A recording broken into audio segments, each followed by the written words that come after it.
स्वागत है आप सभी का study with Swati YouTube channel पर। दोस्तों आज के अपने इस वीडियो में हम बात करेंगे BEd first semester CSJMU university of Kanpur की। तो यहाँ पर बीएड फर्स्ट सेमेस्टर से जो आपका पेपर 3 है साइकोलॉजिकल पर्सपेक्टिव ऑफ एजुकेशन यानी शिक्षा के मनोवैज्ञानिक परिप्रेक्ष्य। तो यहाँ पर हम इस पेपर से यूनिट वाइज जो चीज़ें हैं उनको कंप्लीट कर रहे थे। यूनिट फर्स्ट आपका कंप्लीट हो गया था प्रीवियस वीडियो में। वहीं यूनिट सेकेंड की बात करें तो यूनिट सेकेंड में जो 5 आपके टॉपिक हैं इनको भी मैंने कंप्लीट करा दिया था। इनके इम्पॉर्टेंट शॉर्ट और लॉन्ग क्वेश्चन जो आपके प्रीवियस ईयर में पूछे गए उन सभी को लेकर के बात की जा चुकी है। वहीं यूनिट थर्ड की बात करें तो यूनिट थर्ड भी आपका पूरा कंप्लीट करा दिया गया है। आज के अपने इस वीडियो में हम यूनिट फोर्थ को कंप्लीट करा देंगे और इस तरह से जो आपका psychological perspective of education paper third है ये पूरी तरह से कंप्लीट हो जाएगा। जैसा कि आप सभी जानते हैं इसका पेपर जो है 17 मार्च 2023 को है। तो यहाँ पर हमारी ये लास्ट यूनिट है आज के इस वीडियो में। तो चलिए दोस्तों टाइम वेस्ट ना करते हुए हम अपने क्वेश्चन की तरफ बढ़ते हैं। ये आपका प्रीवियस ईयर का पेपर है, यहाँ पर देख पा रहे हैं एक नज़र में। चूँकि आपका प्रीवियस ईयर में आपका सब्जेक्टिव पेपर था, इस बार आपका ऑब्जेक्टिव है। तो यहाँ पर हम उन प्रश्नों को रख रहे हैं जो आपके एग्ज़ाम में पूछे जा सकते हैं या फिर आए हुए हैं। तो आप इनको बिल्कुल तैयार कर लीजिए क्योंकि आपके क्वेश्चन यहीं से बनेंगे यूनिट फोर्थ के लिए। तो चलिए दोस्तों पहला प्रश्न देखते हैं। पहला प्रश्न पूछा है कि व्यक्तित्व के स्वरूप की व्याख्या कीजिए, यानी व्यक्तित्व का अर्थ और परिभाषा पूछ लीजिए।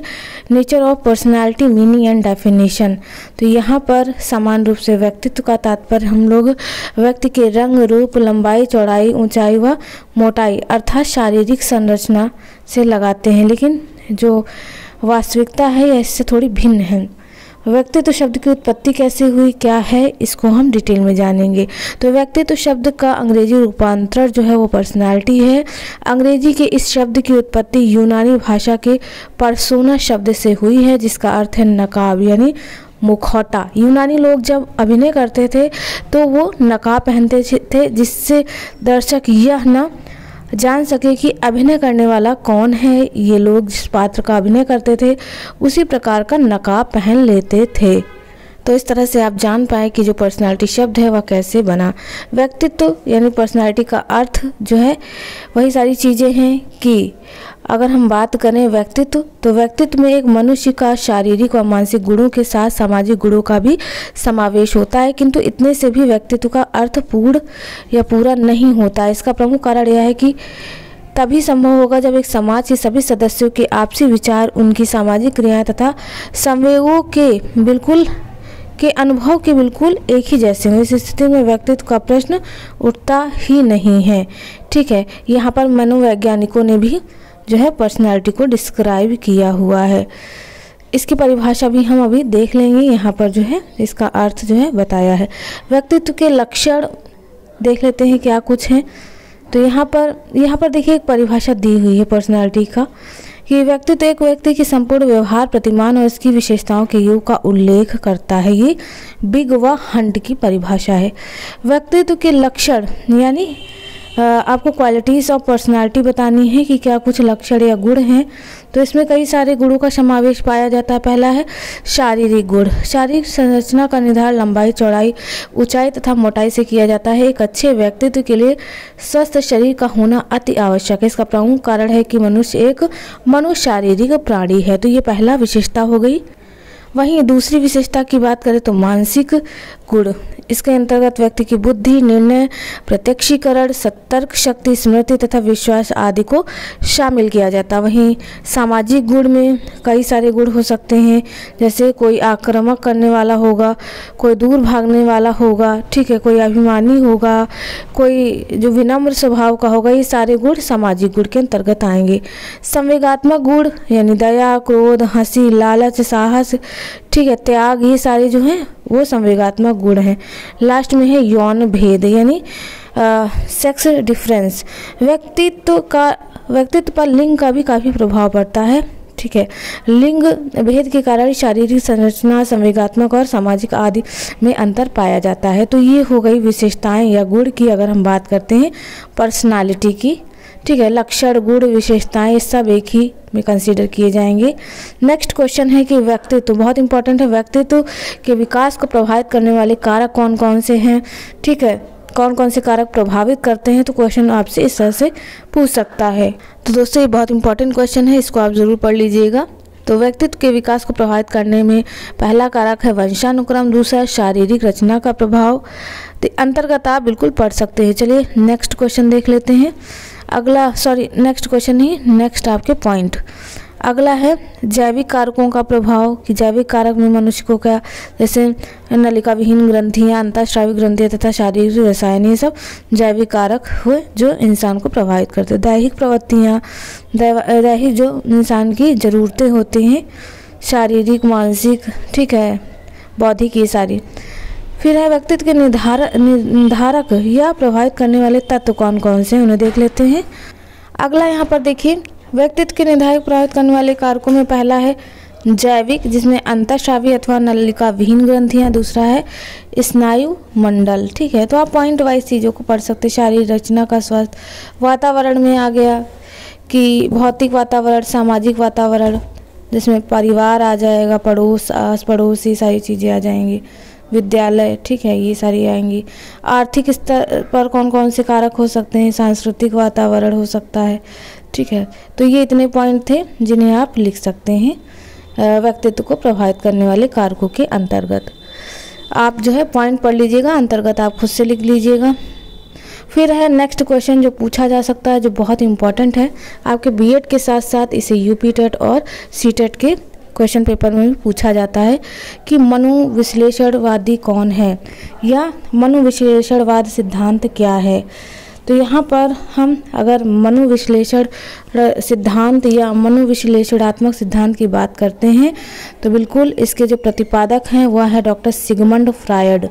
इन्होंने व्यक्तित्व की व्याख्या जो है गहन तथा विस्तृत रूप से की है। यह सिद्धांत उनके 40 वर्षों यानी आगे दिया है, 40 वर्षों के शोध अनुभव पर आधारित है।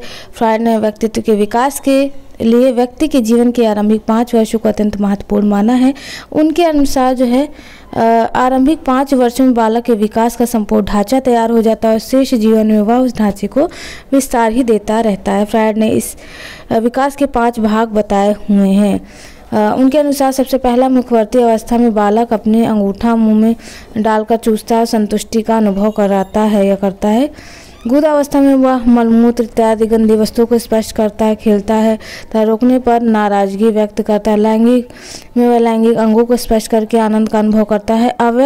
अव्यक्त अवस्था में उसे लैंगिक आनंद की भावनाएं दब जाती हैं और उसका ध्यान बाहरी वातावरण पर केंद्रित हो जाता है। ठीक है, यही सारी चीज़ें उन्होंने अपने सिद्धांत में बताई हैं। आगे भी काफ़ी सारी चीज़ें हैं। ठीक है, तो इन्होंने जो है इसमें 3 चीज़ें जो है 3 घटक इनके मुख्य थे जिनके कारण ये फेमस है। इदम यानी आईडी, अहम यानी ईगो तथा परा अहम यानी सुपर ईगो। ठीक है, इन्होंने मूल स्रोत से इदम आईडी है जो नवजात शिशु में विद्यमान रहती है। इसी के बाद अहम और पराअहम का विकास होता है। इसी में यौन तथा आक्रामकता सहित सभी अंतर्नोद रहते हैं। ये सारी चीज़ें बताई हुई है। तो ये बहुत इंपॉर्टेंट है आपका बीएड के साथ साथ यूपी टेट और सीटेट के लिए। फिर है नेक्स्ट इम्पॉर्टेंट जो सिद्धांत आता है वो है मनोसामाजिक सिद्धांत। तो इस सिद्धांत का प्रतिपादक जो है एरिक्सन ने किया है। ये भी मूल रूप से मनोविश्लेषणवादी रहे हैं, परंतु इनका मानना है कि व्यक्तित्व के विकास में जैविक कारकों की अपेक्षा सामाजिक कारकों की भूमिका अधिक महत्वपूर्ण है। बच्चों को अपने जीवन में जिस प्रकार की सामाजिक अनुभूतियाँ होंगी उसके अनुरूप ही विकास के प्रतिमान भी प्रदर्शित होंगे। एरिक्सन भी जो है फ्रायड की भांति ही एक अवधि में बालक को जो अनुभव होता है वह आगामी विकास को प्रभावित करता है। एरिक्सन ने इदम की अपेक्षा अहम को अधिक महत्वपूर्ण बताया है। ठीक है, ये सारी चीज़ें मनोसामाजिक सिद्धांत के अंतर्गत आएंगे। तो इम्पोर्टेंट सिद्धांत है, इनको आप पढ़ लीजिएगा। नेक्स्ट क्वेश्चन अगर पूछे तो महत्वपूर्ण हो जाता है मानसिक स्वास्थ्य से आप क्या समझते हैं, इसकी परिभाषा। तो मानसिक स्वास्थ्य की बात करें यानी मेंटल हेल्थ की, तो आप सभी जानते हैं मेंटल हेल्थ क्या होता है। तो कुप्पू स्वामी कहते हैं कि मानसिक स्वास्थ्य का अर्थ मानसिक रोगों की अनुपस्थिति नहीं है, इसके विपरीत यह व्यक्ति के दैनिक जीवन का सक्रिय तथा निश्चित गुण है। यह गुण उस व्यक्ति के व्यवहार को व्यक्त करता है जिसका शरीर और मस्तिष्क एक ही दिशा के साथ कार्य करते हैं। उनके विचार, भावनाएं और क्रियाएं एक ही उद्देश्य की ओर सम्मिलित रूप से कार्य करती हैं। ये सारी चीज़ें उन्होंने बताई हैं। तो इनमें और भी परिभाषा है। लैंडेल इन्होंने बताया कि मानसिक स्वास्थ्य का अर्थ होता है वास्तविकता के धरातल पर वातावरण से पर्याप्त सामंजस्य करने की योग्यता। ठीक है, कुप्पू स्वामी की परिभाषा है। इन्होंने बताया कि मानसिक स्वास्थ्य का अर्थ है दैनिक जीवन में भावनाओं, इच्छाओं, महत्वाकांक्षाओं और आदर्शों में संतुलन रखने की योग्यता। इसका अर्थ है कि जीवन की वास्तविकताओं का सामना करने और उनको स्वीकार करने की योग्यता। तो दोस्तों ये था मानसिक स्वास्थ्य यानी मेंटल हेल्थ। इम्पॉर्टेंट क्वेश्चन है, शॉर्ट क्वेश्चन में आपका पूछ सकता है। और यहाँ पर ये इम्पॉर्टेंट क्वेश्चन है कि विद्यालय की परिस्थितियाँ शिक्षक के मानसिक स्वास्थ्य को किस प्रकार से प्रभावित करती हैं। तो यहाँ पर शिक्षक के मानसिक स्वास्थ्य में बाधा डालने वाले कारक कौन कौन से हैं। तो पहला आर्थिक कारक हो सकता है। ठीक है कि प्राथमिक विद्यालय के शिक्षक वेतन बहुत कम होता है, जिससे आजकल की महंगाई, खर्चा नहीं चल पा रही, सारी चीज़ें, कार्य का अत्यधिक भार हो गया, पद की असुरक्षा हो गई, ये सारे बाधक हैं किसके, एक शिक्षक के। अपरिपक्व बुद्धि के बालकों से संपर्क, मनोरंजन का अभाव। ठीक है, पॉइंट वाइज आप चीज़ें पढ़ लीजिएगा। शिक्षण सामग्री का अभाव। ठीक है, उसके बाद सातवें बाहरी कार्यों पर प्रतिबंध। तो इतने सारे पॉइंट थे। इन पॉइंटों को आप पढ़ के अंतर्गत अपने आप से लिख सकते हैं। विद्यालय की परिस्थितियाँ शिक्षा के मानसिक स्वास्थ्य को किस प्रकार से प्रभावित करती हैं। नेक्स्ट इम्पॉर्टेंट क्वेश्चन है कि मानसिक रूप में से स्वस्थ व्यक्ति की कौन कौन सी विशेषताएं होती हैं। इंपॉर्टेंट है। तो कौन कौन सी विशेषताएं होंगी। पहला है आत्मविश्वास उसमें होगा, उसमें सहनशीलता देखने को मिलेगी, उसमें जीवन दर्शन अच्छा होगा। ठीक है, ये सारे पॉइंट हो जाएंगे मानसिक रूप से स्वस्थ व्यक्ति के। उसके बाद वातावरण का ज्ञान होगा, संवेगात्मक परिपक्वता देखने को मिलेगी। तो ये सारे पॉइंट थे, इन्हें आप जो है पढ़ सकते हैं। नेक्स्ट इंपॉर्टेंट क्वेश्चन कौन सा होगा कि मानसिक स्वास्थ्य को प्रभावित करने वाले कारक कौन कौन से, छात्रों के मानसिक स्वास्थ्य को प्रभावित करने वाले कारक कौन कौन से होंगे। तो बहुत सारे कारक हो सकते हैं।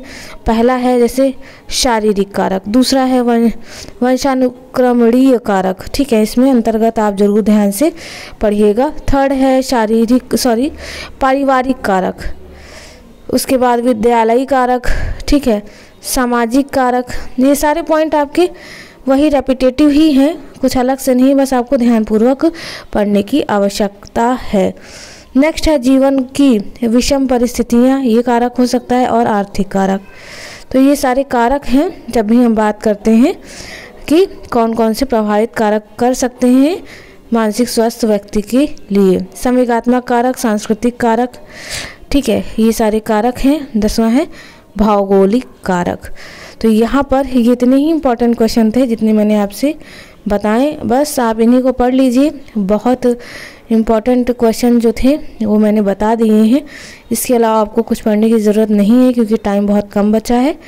ठीक है, इन क्वेश्चनों को बस आप रीड कर लीजिए, काफ़ी आपके दिमाग में आ जाने चाहिए। तो दोस्तों यहाँ पर आज के अपने इस वीडियो में हमने यूनिट 4 जो है वो पूरी तरह से कंप्लीट करा दी है। और इस तरह से यहाँ पर जो आपका पेपर 3 है, psychological perspective of education BEd first semester CSJMU university of Kanpur, तो यहाँ पर इन सभी क्वेश्चनों को कंप्लीट करा दिया गया। हर एक पार्ट में, हर एक वीडियो में आपको एक पार्ट यानी यूनिट, पूरी यूनिट कंप्लीट मिली है। तो यहाँ पर आप देख पाए हैं कि किस तरह के क्वेश्चन और उनके आंसर जो हैं बताए गए हैं। नेक्स्ट वीडियो की बात करें तो आपका ऑप्शनल पेपर है मूल्य शांति शिक्षा और समावेशी शिक्षा, तो इन सबको भी हम लेकर के आएंगे अपने नेक्स्ट वीडियो में। चलिए दोस्तों, आज के इस वीडियो में बस इतना ही। मिलते हैं अपने एक नेक्स्ट वीडियो में। और वीडियो अगर अच्छा लगा हो तो चैनल को लाइक, सब्सक्राइब और शेयर ज़रूर कर दीजिए। और कमेंट द्वारा आप मोटिवेट कर सकते हैं मुझे, ताकि मैं और भी चीज़ें CSJMU या अदर यूनिवर्सिटी के लिए लाती रहूं। तो दोस्तों तब तक के लिए आप सभी का बहुत बहुत धन्यवाद। Thank you friends, keep watching and share to other.